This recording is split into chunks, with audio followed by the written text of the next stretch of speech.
Danger is coming. Nothing can move like that. It's impossible. Bob Lazar's disclosures about aliens and UFOs have sparked widespread concern and fascination about our understanding of the unknown. It flies along and it puts its belly to the target. All the amplifiers to power and, it shoots off in that direction. Believe it or not, the implications of his revelations extend far beyond mere speculation and have made scientists spend sleepless nights trying to figure out our place in the universe and how we can remain safe. Are aliens real? What is the government's involvement with these terrestrial beings? This week, we've heard the contention of UFO researchers that there's a secret government within our government. Join us as we go deeper into the bizarre UFO revelations brought to light by Bob Lazar. Bob Lazar breaks silence on UFO sightings. Bob Lazar, a scientist who has been under some heat lately, came out to reveal that the U.S. government possesses the remains of crafts and vehicles of extraterrestrial origin. Some of them are 100% intact and operate perfectly. The other ones are being taken apart. I was involved mainly in propulsion and the power source. A gravity propulsion system, the power source is an antimatter reactor. This technology does not exist at all. In fact, one of the reasons that I'm going forward with this information, it's not only a crime against the American people, it's a crime against the scientific community. And extraordinary technological breakthroughs have come from these vehicles. The scientist claimed to be a government physicist and that he worked in the S4 section of the formerly secret military base, Area 51, a corner of the Nevada test site. He claimed that it was there that he read documents indicating the existence of ongoing research on an anti-gravity reactor for use in propulsion systems. He said in an interview that, more than being astonished, he was shocked to be shown 9 flying saucers of extraterrestrial origins stored in a hangar. When I was let in, it was the first time I saw the sport model in the hangar sitting down, and I was told they could have walked me in the front door, but they purposely wanted to walk me by it. I was told not to say anything and just keep my eyes forward and walk past the disc into the office area. Furthermore, he explained that as part of the gravity harnessing propulsion, the craft used an element 115, which is unknown on Earth because it is impossible to synthesize an element that heavy here on Earth. Thus, the substance has to come from a place where super heavy elements could have been produced naturally. From the recovered craft, the U.S. government collected 500 pounds of the stuff. Adding apparent credibility to Lazar's testimony were persistent reports, found even in the much-respected Aviation Week in space technology, of bizarre lights over the test site. The craft maneuvering in ways beyond the known capacity of aviation technology on Earth. These reports are almost certainly genuine. Motherboard, Vice's tech channel, published a long write-up about Lazar in 2019. It contained details of how the FBI and Michigan State Police had raided Lazar's company, Scientific Supply, back in 2017, looking for thallium sulfate, which can be used as a poison. However, this report did not go down well with true believers and UFO enthusiasts, who held the opinion that he was raided because they were looking for element 115. There was an FBI raid at my place A of raid? business. Yeah. Looking for what? Well, they said they were looking for some receipts from an individual that might have bought some toxic material from a company. But they came with more people than you could really think would even fit in our building. Tim McMillan, a reporter, didn't wait for public opinion. He directly asked Lazar whether he had a piece of element 115. Lazar replied that if he had some, he would not reveal it to confirm his accounts. Questions have been raised about the supposed secret military base as to whether it exists or not and what it is used for. The horrifying truth about Area 51. There's a dusty, unmarked road that leads to the front gate of Area 51, right in the middle of the barren desert in Nevada. This place is protected by more than a chain link fence. It has a boom gate and trespassing signs that would intimidate you at first sight. Now, one would think that America's much mythicized top-secret military base would be under closer guard. But if you thought the place was unguarded, you're grossly mistaken. They are watching from all angles. There are cameras that see every single point beyond the gate. There's a hilltop in the distance where a white pickup truck with a tinted windshield stands and looks down on everything below. To emphasize that security is right, locals say the base knows every desert tortoise and jackrabbit that hops the fence. Others claim there are embedded sensors on the approaching road. The age-long question of what exactly goes on inside Area 51 has led to wild speculations over the decades. At the top of these speculations are alien conspiracy theories that say extraterrestrial visitors are hidden inside the base. One of the more colorful and lasting rumors is the one that insists the infamous 1947 Roswell crash was a Soviet aircraft piloted by mutated little green people, and the wreckage remains on the grounds of Area 51. Some people even speculate that the US government filmed the 1969 moon landing in one of the hangars at the base. For all the myths and legends surrounding the mysterious place, the truth is that Area 51 is very real. And not just that, it is still very active. While there may not be aliens or a moon landing movie set beyond those fences, something is happening, and only a few people know what exactly happens further down the closely monitored, windswept Nevada road. The mere fact that the base is a forbidden area complicates things even further. And as explained by Peter Merlin, this forbidden aspect fuels the flames in people and makes people want to know what's there. The secrecy surrounding Area 51 has sort of turned it into a convenient blackboard upon which to draw any sort of conspiracy. Because the government has sort of hidden it behind this wall of secrecy, everybody seems to want to put their own mythology on top of it. Peter Merlin has been researching Area 51 for more than 3 decades. When U-2 testing began in 1955, reports of sightings of unidentified flying objects immediately came flooding in. It's easy to see why. Many of these sightings were observed by commercial airline pilots who had never seen an aircraft fly at such high altitudes as the U-2 did.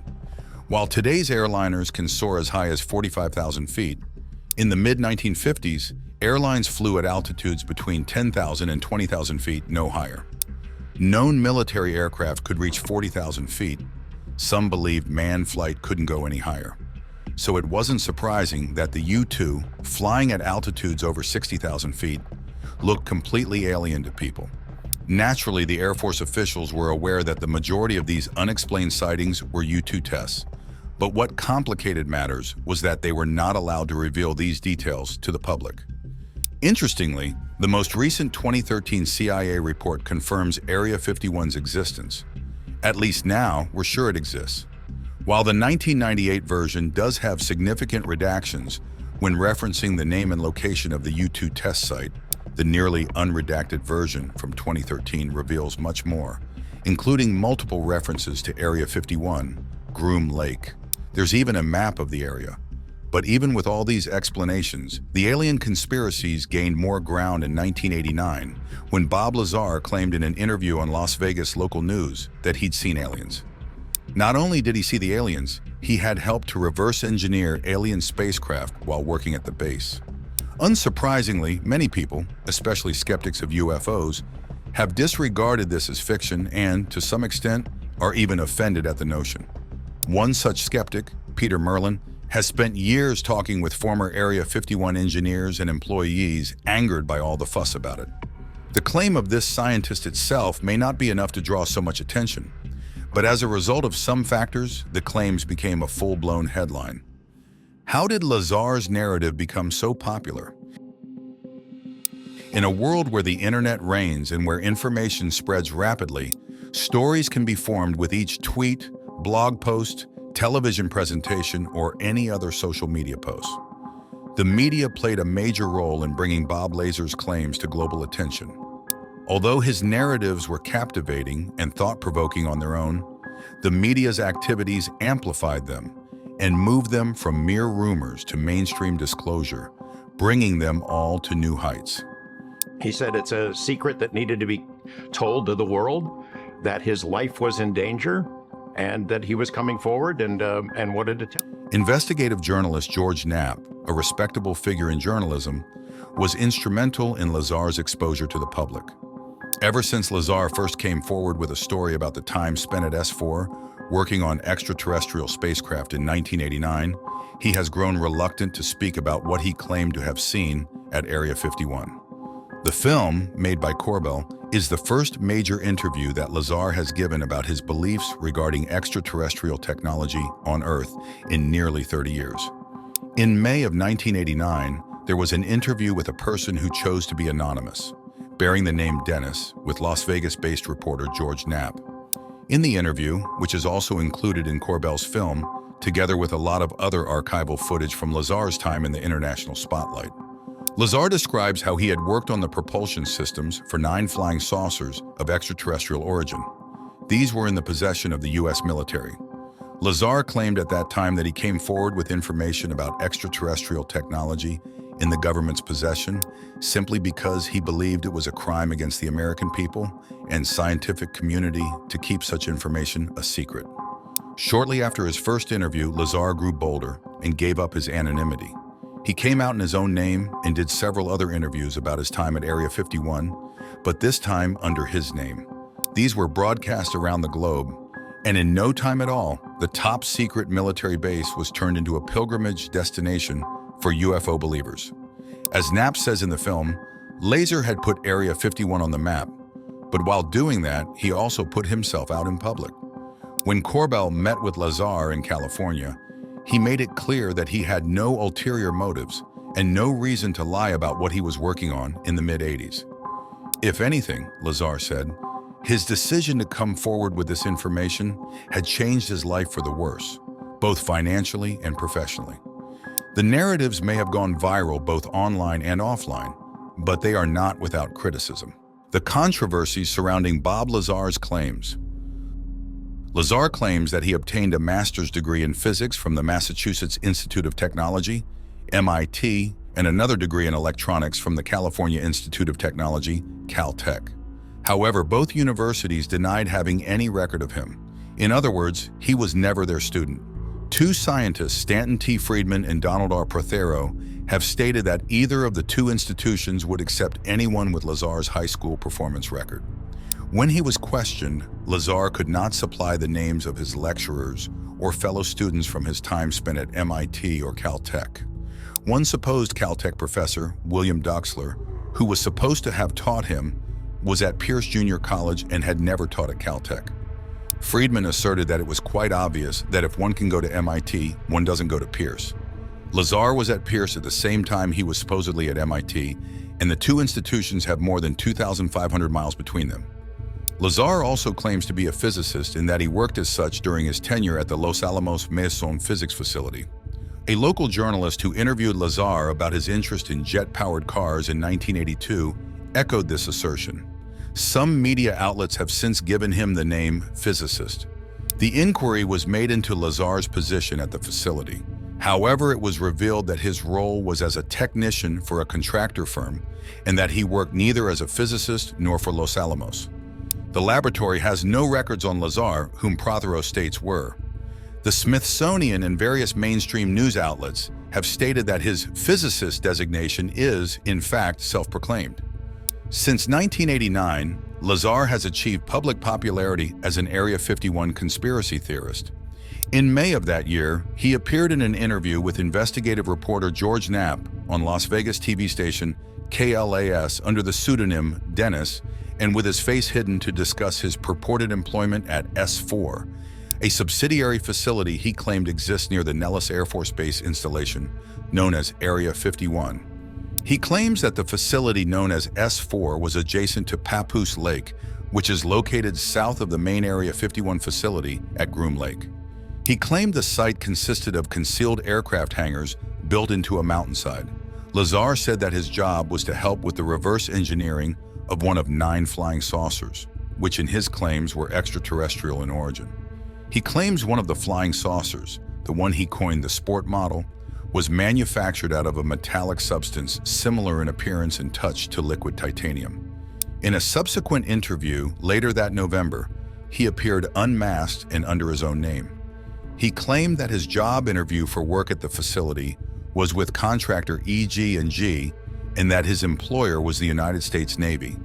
Again, EG&G denied having any records on him.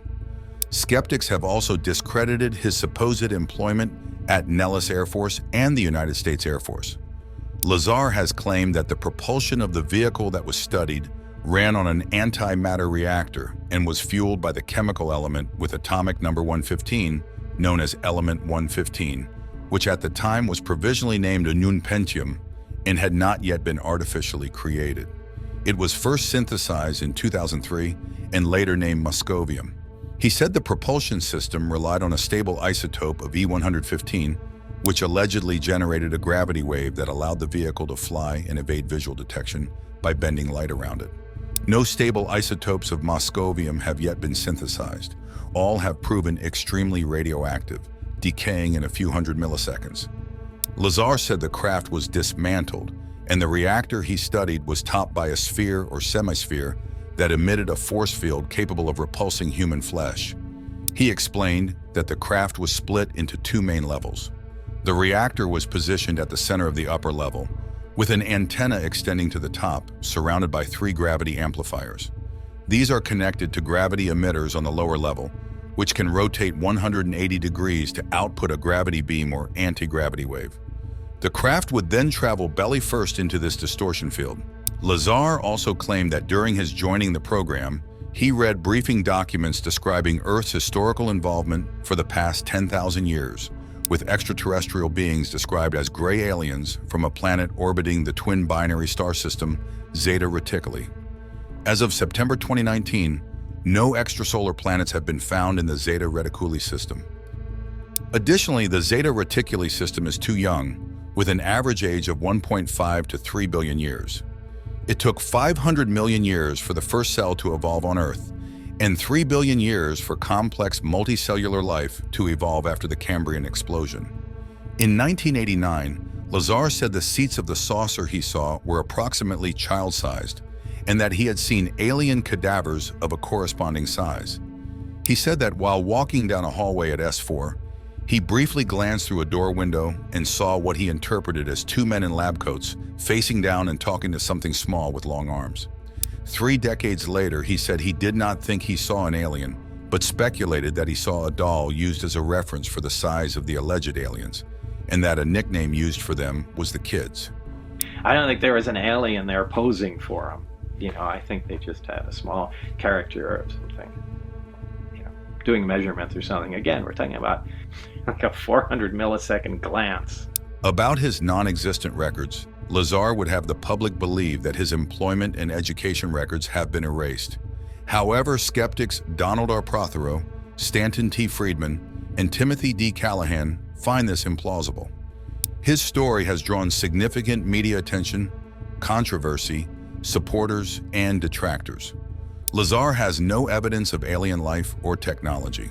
Lazar's workplace was raided in 2017 by both the FBI and the local police, and according to Lazar, the raid was to recover element 115, also known as Moscovium, a substance he says he took from a government lab. Records obtained through a Freedom of Information request show the raid was part of a murder investigation to determine whether his company sold a substance called thallium to a murder suspect in Michigan. Although Lazar was not listed as a suspect in the investigation, the question at this point is whether the Moscovium that the local police claim to be after is associated in any way with unidentified flying objects. How are element 115 and UFOs connected? Jacqueline Gates is a scientist with the Heavy Elements Group in the Nuclear Science Division at the Berkeley Lab in California. She has explained that element 115, which is also known as Moscovium in Russia, is a man-made super-heavy element with 115 protons in its nucleus, hence the name. Just like other elements on the periodic table, the element's number corresponds to the number of protons in the nucleus of the element's atom. That is 23 more protons than uranium, the heaviest element found in large quantities on Earth. The scientist went on to say that element 115 is an extremely rare element that is made one atom at a time in particle accelerators. It exists for just a fraction of a second before it decays into another element.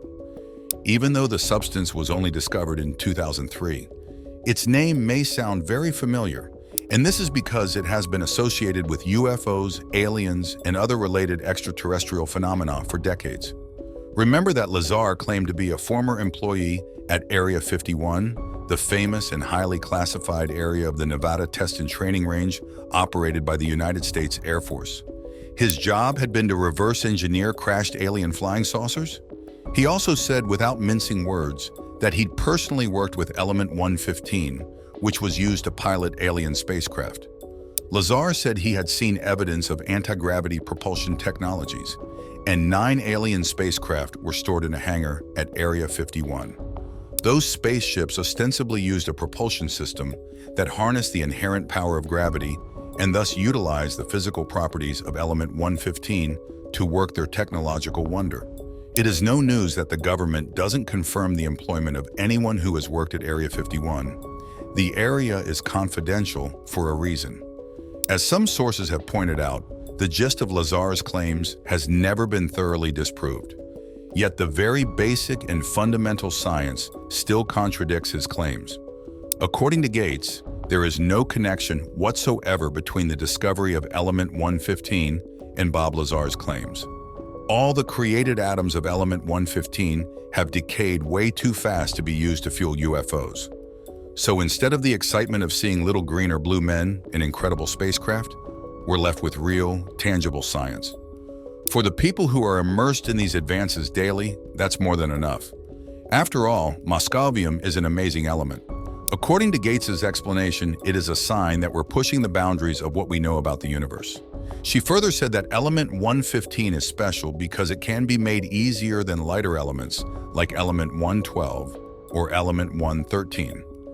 Typically, as scientists add more protons, it becomes harder to make a new element. This trend is broken around element 115. Due to this, they have been able to make over 100 atoms of element 115 and begin to understand its nuclear and chemical properties. While the claims by the scientist may seem unbelievable, it is important to pay attention to them because another whistleblower has added credibility to the narrative. Mind-blowing revelations about the government's secret activities. David Grush came out, and not only did he give credibility to Bob Lazar's claims, he said we are not alone. I was my agency's co-lead in unidentified anomalous phenomena and transmedium object analysis. I was informed in the course of my official duties of a multi-decade UAP crash retrieval and reverse engineering program. American authorities are covering up the evidence that can prove this claim and put an end to the ongoing debate about the existence of aliens. David Grush is a former National Reconnaissance Officer for the Pentagon's task force who led the analysis of unidentified flying objects. He testified that he has reason to believe that the government has UFOs and the remains of their non-human operators. There were 3 witnesses who testified before a House subcommittee on National Security, Border, and Foreign Affairs hearing titled Unidentified Anomalous Phenomena: Implications on National Security, Public Safety, and Government Transparency.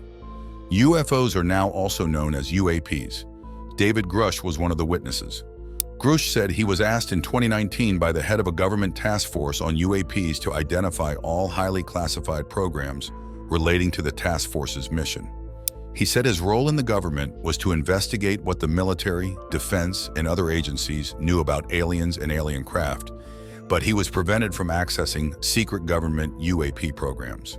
In 2022, Mr. Grush filed a whistleblower complaint and told the hearing that he had suffered retaliation for doing so. He said his allegations had hurt him professionally and personally. He confirmed to the committee that he knew other people who had been harmed or injured as a result of the government's efforts to conceal information about UFOs. When he was pressed for details during the hearing, Mr. Grush repeatedly said that he could not comment publicly about the information because it was classified. He refused to comment on whether the U.S. government had made contact with intelligent extraterrestrials or whether the Pentagon had obtained the bodies of crashed UFO pilots. But Mr. Grush did tell the congressional hearing that the U.S. possessed a very large spacecraft of unknown origin and that he had personally witnessed very disturbing activity forms of alien technology or beings on humans. He said the U.S. government is hiding information on UFOs not only from the public but also from Congress, and he personally interviewed people with direct knowledge of non-human craft. According to Grush, his testimony was based on information he'd been given by individuals with a long-standing track record of legitimacy and service to this country. Many of these individuals also shared compelling evidence in the form of photography, official documentation, and classified oral testimony. Grush wasn't alone in all this because a representative, Tim Burchett, supported the idea that the government was indeed concealing information. At the opening of the hearing, which also featured testimony from 2 former Navy officers who said they witnessed UFOs, Tim said they were going to uncover the cover-up. The whole thing is an issue of government transparency. And according to Tim, they can't trust a government that does not trust its people. Another thing that substantiated Mr. Grinch's claim was that he testified under oath. As he made the allegations of alien contact under oath, he risks facing 5 years in prison if he is found guilty of perjury. However, in a move that seemed to discredit the testimony, Sean Kirkpatrick, the head of the Pentagon office set up to identify UFOs that pose a potential threat, also told politicians that it had not identified signs of alien activity. He said the All-Domain Anomaly Resolution Office had found no credible evidence thus far of extraterrestrial activity, off-world technology, or objects that defy the known laws of physics. At this point, one can only ask, what do scientists say about the existence of unidentified flying objects? Are UFOs real? The debate about unidentified flying objects, or UFOs, has been going on among scientists for as long as possible. Some skeptics have simply dismissed UFO sightings as mere hoaxes. However, as it turns out, a growing number of scientists suggest evidence that sounds like UFO sightings may just be real, particularly in cases involving the Large Hadron Collider, which is the world's largest and fastest particle accelerator listed in Geneva, Switzerland. While some may attribute sightings to hallucinations and optical illusions, others have argued that there are genuine encounters that cannot be easily disregarded. As our understanding of advanced technology and the universe expands, it becomes necessary to explore these phenomena objectively. Aside from the testimonies of Bob Lazar, the self-acclaimed scientist, there are numerous reports and first-hand testimonies about UFO sightings near the Large Hadron Collider, which raises more questions regarding the nature and source of these unidentified objects. The LHC is the largest particle accelerator built by CERN. In addition to the role played by the LHC in expanding our knowledge about the universe, it has also sparked interest among UFO enthusiasts. They speculate that some experiments at the LHC may have attracted some strange extraterrestrial beings over the years. There are also pictorial pieces of evidence and testimonies about UFO sightings near the LHC. Skeptics often assert that UFOs can easily be dismissed as misidentified aircraft. But it is important to note that here the Large Hadron Collider is located in a relatively secluded area. This greatly reduces any chance of mistaking these unidentified aerial phenomena for ordinary aircraft. Dr. Castildo, a physicist at CERN, once reported witnessing a strange serial phenomenon above the LHC. He described seeing a UFO emitting a pulsating light as it hovered above the accelerator. According to him, the object moved in impossible ways for an aircraft to imitate. His account and many others suggest something intriguing may happen in the skies above the Large Hadron Collider. Scientific society is beginning to adopt a more open-minded way of approaching the subject of UFOs and has displayed interest in unraveling the mystery surrounding them. Do you think Bob Lazar's claims are credible? Don't forget to like and subscribe to the channel to see more interesting videos. Thank you for watching.